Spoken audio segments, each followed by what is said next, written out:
ये 5 क्वेश्चन था, आप लोग को क्या बैलेंस करके कंप्लीट करना, कर लिए? रिएक्शन जब भी बैलेंस भी होगा कंप्लीट करने के साथ साथ। अच्छा एक बात बताओ, रिएक्शन को बैलेंस करना क्यों जरूरी होता है, बताइए। बताए थे आप लोगों को रिएक्शन को बैलेंस करना क्यों जरूरी है, बताइए। आप लोग कहिएगा ज़्यादा पढ़ा रहे हैं क्या? सरकार भी गाइडलाइन जारी किया है कि 16 साल से कम उम्र के बच्चों को ज़्यादा नहीं पढ़ाना है। क्या मतलब जितना दिमाग है उसका उतने पढ़ाना है, लेकिन आप लोग ये पढ़ सकते हैं ज़्यादा, ऐसा कुछ नहीं है। ज़्यादा पढ़ने का इन द सेंस हुआ यदि आप कैपेबल हैं ना तो आप पढ़ सकते हैं। हम आपको नहीं पढ़ाएंगे ज़बरदस्ती ज़्यादा, लेकिन आपकी इच्छा। अब जैसे वो कौटिल्य पंडित था, अब वो 8 साल में टोटल जीके जीएस रट लिया। कौटिल्य पंडित था ना, वो 8 साल में उसको पूरा जीके जीएस याद हो गया। अब उस पर ये रूल अप्लाई नहीं होता है। आप में से किसी को मन होगा क्या कि हम पढ़ ले, बहुत पढ़ ले, तो आप अपने हिसाब से ज़्यादा पढ़ सकते हैं, हम आपको ज़बरदस्ती नहीं पढ़ा सकते हैं। जैसे अब नियम क्या है कि सर लोग पीट नहीं सकते, और किसी को मन होगा नहीं सर हमको मारिए ही, आकर के हाथ देगा तो हम मारवे नहीं करेंगे, तो वही चीज़ हो गया कि आप पढ़ सकते हैं। इसलिए इस रिएक्शन को कंप्लीट करना है, तो रिएक्शन को बैलेंस करना इसलिए जरूरी होता है क्योंकि ये लॉ ऑफ कंजर्वेशन को फॉलो करता है। तो law of conservation of mass को, नहीं तो फिर law of conservation of mass यानी द्रव्यमान संरक्षण का नियम का पालन नहीं होगा। तो चलिए ये देखिए प्रॉपर्टी ही है ना, ये तो प्रॉपर्टी है कि reaction of metal with dilute acid, मतलब मेटल डाइल्यूट एसिड से रिएक्ट करके क्या बनाएगा? क्रॉसपॉन्डिंग साल्ट NaCl इस सब बार बनाएगा, क्रॉसपॉन्डिंग साल्ट बनाएगा, मतलब लवण, और क्या बनाता है? Hydrogen gas. तो देखो ये अभी से लेकर के यानी बचपन से लेकर के या 55 तक ये सवाल पूछा जाता है कि क्या होता है जब धातु किसी डाइल्यूट यानी तनु अम्ल से अभिक्रिया करता है। What happens when metal react with dilute acid, तो corresponding salt and hydrogen gas are form. एक ऐसे भी पूछता है घुमा करके कि जब मेटल ये एसिड से रिएक्ट करेगा, कैसा एसिड? डाइल्यूट एसिड से, तो कौन सा गैस इवॉल्व्ड होगा? Hydrogen gas. और हाइड्रोजन गैस का टेस्ट कैसे होता है पता है? वहाँ पे अगर आप मैचस्टिक ले जाइएगा, माचिस का जलती हुई तीली ले जाइएगा तो वो पॉपिंग साउंड के साथ बुझ जाएगा, ठीक है ना। तो ये हाइड्रोजन के प्रेजेंस को बताता है। तो यहाँ बताइए क्या हो जाएगा? क्रॉसपॉन्डिंग साल्ट मतलब इसके साथ कौन शिफ्ट हो जाएगा? Cl, तो क्या बन जाएगा? और प्लस में हाइड्रोजन गैस, हाइड्रोजन गैस पर ऊपर का एरो कि नीचल का एरो? क्यों? क्योंकि गैस हमेशा किधर जाने का टेंडेंसी होता है? ऊपर उड़ने की टेंडेंसी। जैसे आप लोगों में भी यही टेंडेंसी होगा, ऊपर उड़ने की। बताइए अब इसको क्या करेंगे? बैलेंस करेंगे। बैलेंस करने के लिए पहले किसको? सोडियम को। क्यों? मेटल है तो सोडियम एटम इधर कितना, यहाँ कितना, बैलेंस है कि नहीं? तो आगे बढ़िए, अगर बैलेंस है तो अब किसको? नॉन मेटल एक्सेप्ट हाइड्रोजन और ऑक्सीजन, हाइड्रोजन और ऑक्सीजन को छोड़ करके ई का है, तो Cl को बैलेंस करेंगे तो Cl यहाँ कितना, यहाँ भी बैलेंस है। अब बचा कौन? हाइड्रोजन, यहाँ कितना, यहाँ कितना, बैलेंस है। 2 यहाँ लगा दे, यहाँ बिल्कुल नहीं लगा सकते हैं क्योंकि ये कंपाउंड है, यहाँ फेविकॉल का जोड़ है, टूटेगा नहीं। और टूटेगा नहीं तो 2 कैसे लगाइएगा? तो 2 कहाँ? अब जैसे ही 2 लगाए तो Cl बैलेंस रहा कि नहीं रहा? कितना हो गया Cl?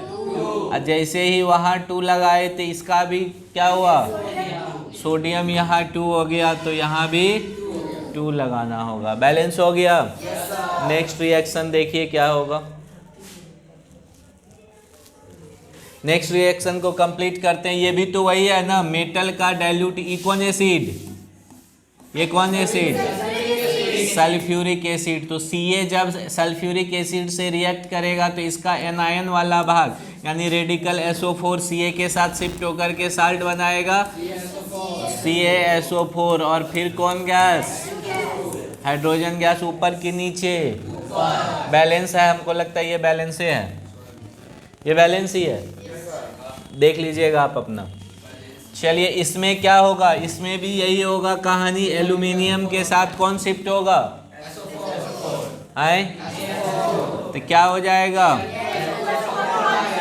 Al2SO4। अरे तुम लोग तेज हो गया है, लेकिन केस हो जाएगा हम पे, तुम लोग को ज़्यादा तेज बना दिए हैं। ठीक है, तो ये हो गया। अब क्या करेंगे?